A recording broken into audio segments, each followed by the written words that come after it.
హైదరాబాద్ మాదాపూర్లోని అన్నమయ్యపురంలో నిర్వహించిన నృత్యార్చన కార్యక్రమం కనుల విందుగా సాగింది.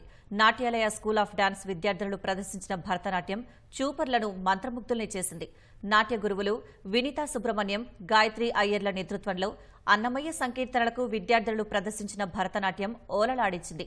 అనంతరం అన్నమయ్యపురం వ్యవస్థాపకురాలు శోభారాజు అన్నమయ్య సంకీర్తనల ప్రాముఖ్యతను వివరించారు.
భగవంతుడికి సరి అయిన నైవేద్యం ఏంటి అంటే సంగీతము, నృత్యము, కళలు. అందుకని ప్రతి శనివారము ఆయనకు నాదస్వరూపుడు కాబట్టి సంకీర్తన కార్యక్రమం చేస్తాము ఇక్కడ.